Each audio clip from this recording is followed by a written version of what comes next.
Il y a une histoire extraordinaire derrière cette sculpture en albâtre. Un buste qui, pendant des années, a été attribué à tort à l'aviatrice américaine Amelia Earhart. Mais aujourd'hui, grâce à une analyse historico-artistique minutieuse, nous connaissons la vérité. Voici Carina Massone Negrone, pionnière de l'aviation italienne.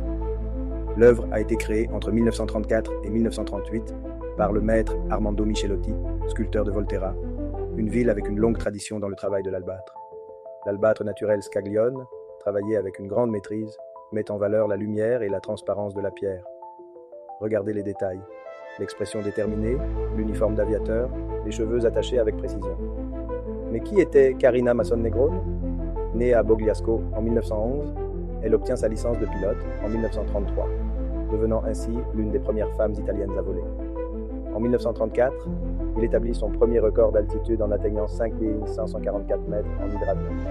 En 1935, elle surpasse la Française Maryse Hills et établit un record du monde en volant jusqu'à 12 043 mètres à bord d'un Caproni TA-313.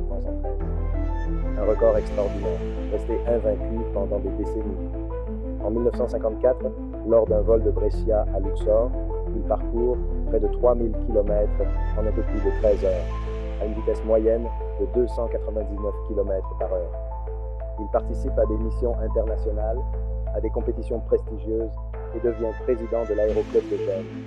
En 1996, sa contribution à l'aviation a été célébrée avec un timbre officiel de la poste italienne qui la représente avec son emblématique Caproni TLS-113. Aujourd'hui, cette sculpture retrouve son véritable sens. Ce n'est plus Amelia Earhart, mais Carina Massone Negrone. Un hommage à une femme courageuse, une aviatrice visionnaire qui, avec son talent, a écrit des pages indélébiles dans l'histoire du vol.